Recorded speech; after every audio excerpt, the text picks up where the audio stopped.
Berham, kayaknya kalau aku duduk di belakang tidak bisa melihat soal di papan tulis dengan jelas deh. Oh, berarti bentuk bola matamu terlalu panjang sehingga membuat cahaya yang masuk ke mata tidak bisa fokus dengan benar.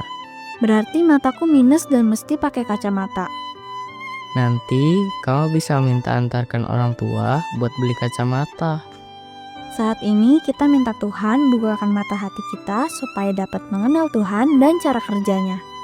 Kita juga meminta agar Allah memandang dan menyatakan cinta kasih-Nya melalui renungan tentang Tuhan kita, Yesus Kristus yang sangat baik, tetapi didakwa sebagai seorang penghujat dalam mahkamah agama. Ya ampun, kok bisa? Pasti persidangannya tidak adil. Harusnya Yesus langsung bisa dibebaskan.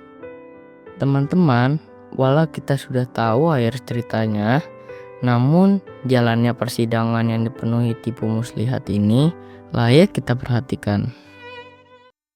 Ya, anak-anak, shalom semuanya. Kita kembali akan mendengarkan firman Tuhan pada hari ini. Tema kita adalah masalah Pilatus, ya. Diambil dari Lukas pasal 23 ayat 1 sampai 7. Kita terlebih dahulu berdoa. Kami mohon pertolongan Tuhan supaya kiranya kami disiapkan untuk mendengarkan firman Tuhan. Tolonglah kami untuk memahaminya dengan kuat kuasa Roh Kudus. Amin. Anak-anak, setelah Tuhan Yesus ditangkap, maka Tuhan Yesus dihadapkan kepada golongan Sanhedrin. Ya. Anggota-anggota Sanhedrin ini mereka sempat mau menyidang Yesus, ya, menanya berbagai hal kepada Yesus. Tetapi mereka tidak tahu harus berbuat bagaimana kepada Dia. Karena itu mereka sepakat untuk membawa Tuhan Yesus kepada gubernur Romawi. Namanya Pilatus. Pontius Pilatus. Itulah nama gubernur Romawi itu. Nah, Pontius Pilatus ini anak-anak adalah wakil dari kerajaan Romawi yang ditempatkan di satu wilayah tertentu, ya, untuk memegang wilayah-wilayah yang ada di bawah kekuasaan Roma pada waktu itu, ya. Pilatus menguasai wilayah Yudea, ya. Dan pada waktu Yesus dihadapkan kepada Pontius Pilatus, rakyat banyak menuntut kepada Pilatus agar Yesus diadili dan dihukum mati. Ya. Mengapa?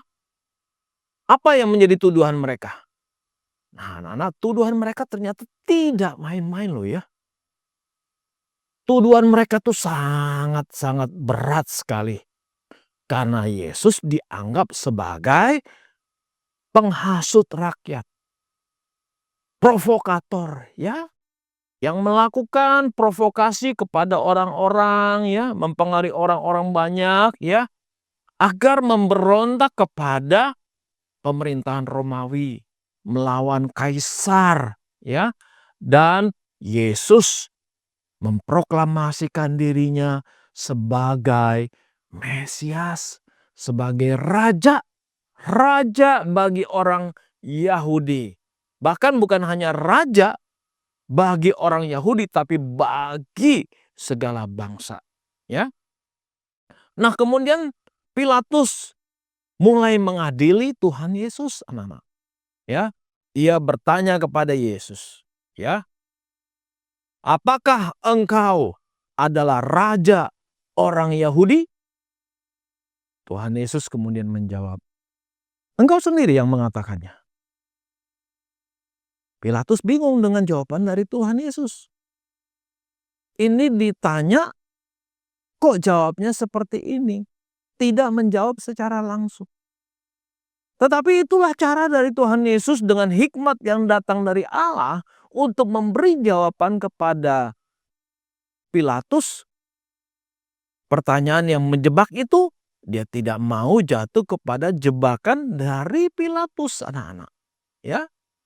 Kemudian Yesus menyatakan dirinya bahwa dia memang seperti yang dikatakan oleh Pilatus. Hanya tidak benar-benar seperti yang dipikirkan oleh Pilatus. Karena Pilatus itu berpikir Yesus itu adalah raja, tetapi hanya sebagai, diulang. Karena Pilatus berpikir bahwa Yesus adalah raja, tetapi raja secara fisik. Yang punya mahkota, yang punya jubah, yang punya tahta, yang punya kerajaan.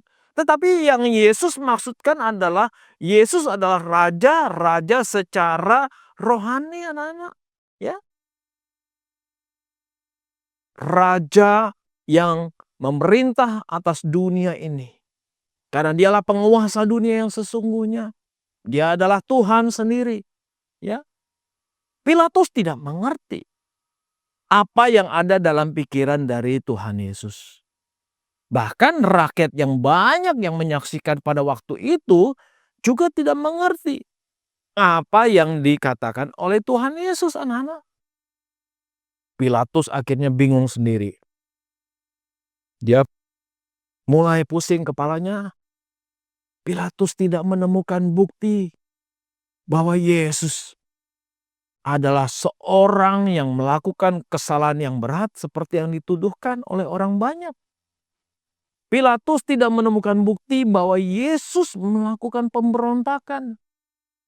Yesus memang mengaku sebagai raja, tetapi Yesus tidak pernah melakukan pemberontakan melawan kekaisaran Romawi. Pilatus tidak melihat Yesus sebagai sosok yang membahayakan. Karena itu Pilatus mulai berpikir, apa akalku ya untuk Yesus ini bebas karena aku tidak menemukan apa yang menjadi kesalahannya. Dia ingin cuci tangan. Dia ingin membebaskan diri dari masalah ini supaya tidak disalahkan. Karena itu dia muncul satu ide dalam pikiran Pilatus. Kalau begitu aku akan menyerahkan Yesus ini untuk diadili oleh rajanya orang Yahudi, yakni Raja Herodes, ya. Karena Yesus berasal dari Galilea, ya. Dan Herodes adalah raja yang memerintah di Galilea. Maka ide ini membuat Pilatus merasa senang sekali bahwa dia akan bisa melimpahkan perkara Yesus kepada Raja Herodes, ya. Nah, anak-anak, Pilatus mau lepas tangan, ya. Ia tidak mau disalahkan. Karena itu kemudian dia mengirimkan Yesus kepada Herodes, dan sebetulnya Pilatus nggak suka loh ya, nggak suka sama Herodes. Dia benci sekali sama Herodes, tapi apa boleh buat lah ya. Mungkin dengan cara ini dia bisa nanti menyalahkan Herodes. Terserah Herodes mau diapain, itu Yesus. Tetapi dia ingin Yesus itu dibebaskan.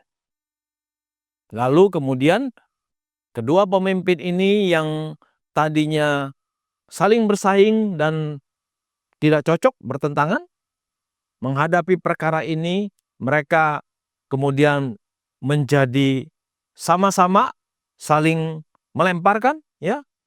Begitulah cara pemimpin dunia ini, anak-anak. Saling lempar, saling menyalahkan, saling bersaing, saling membenci, ya. Mereka gontok-gontokan, mereka saling memperebutkan wilayah dan kekuasaan masing-masing, ya. Itulah cara-cara pemimpin dunia ini. Dan pemimpin dunia ini adalah pemimpin yang mau cari selamat. Pilatus ingin cari selamat, tidak mau disalahkan dengan apa yang akan dia lakukan terhadap Yesus. Caranya dengan mengirim Yesus kepada Raja Herodes. Nanti Raja Herodes juga akan sama, melakukan hal yang sama, tidak mau disalahkan dengan apa yang akan dia putuskan terhadap Tuhan Yesus. Nah, inilah sebetulnya cara-cara kepemimpinan dunia ini. Dan tentunya ini berbeda dengan cara-cara orang percaya, orang Kristen ya anak-anak. Ya, kita tidak boleh menjadi orang yang hanya melemparkan masalah, ya, menjadi orang yang bertentangan dengan orang lain, ya, bersaing, ya, lalu ada rasa saling benci dan lain sebagainya. Itu bukan ciri orang-orang yang percaya. Kalau saat ini engkau bisa melihat di mana-mana pemimpin dunia ini saling menjegal satu sama lain, saling berlawanan, bahkan berperang satu sama lain.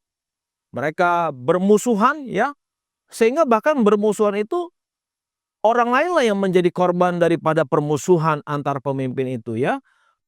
Tidak jarang rakyatnya yang harus jadi korban. Ketika terjadi perang antar negara, maka yang akan susah adalah rakyatnya, ya. Yang akan banyak sakit, meninggal, dan mengalami kerugian itu adalah rakyatnya, bukan pemimpinnya. Ketika pemimpin itu menang, dia akan punya nama baik, ya. Dia akan dipuji oleh orang. Tetapi kembali yang susah adalah rakyatnya, ya, anak-anakku. Maka kalau engkau nanti ketika menjadi dewasa, engkau menjadi seorang pemimpin, jadilah pemimpin Kristen, ya, yang baik, ya, yang dewasa rohani, bukan memiliki kebencian, ya, kepada orang lain dan melakukan permusuhan, tetapi membawa perdamaian. Mari kita bersatu di dalam doa. Kasih, hari ini kami boleh belajar tentang kepemimpinan ya Tuhan. Kami melihat pemimpin-pemimpin dunia ini begitu saling menjegal, bermusuhan, bertentangan ya Tuhan. Bahkan terjadi peperangan di mana-mana. Kami berdoa supaya ada perdamaian di dalam dunia ini Tuhan. Negara-negara yang masih berseteru, bermusuhan, kiranya mereka boleh berdamai ya Tuhan. Inilah doa kami, dalam nama Yesus kami sudah berdoa. Amin.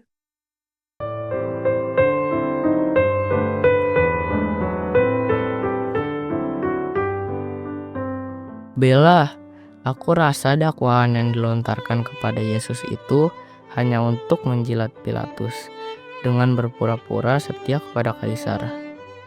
Apa sih tuduhannya? Yesus difitnah, mencoba mempengaruhi rakyat supaya memberontak terhadap kaisar. Padahal rakyat itu sendiri yang menantikan kesempatan untuk melepaskan diri dari kekaisaran Romawi. Jahat sekali. Sementara para pemimpin agama itu sendirilah yang bersaing dengan kaisar. Orang Farisi dan ahli Taurat menolak Yesus yang mengakui sebagai Mesias karena tidak tampil dalam kebesaran dan kuasa duniawi sebagaimana layaknya raja duniawi. Membaca Alkitab tiap hari itu bisa salah dan menyimpang jauh tanpa penerangan Roh Kudus. Itu sebabnya BDKA membantu menjelaskan Alkitab dan kita lanjut di Lukas 23 ayat 8-13. Salam.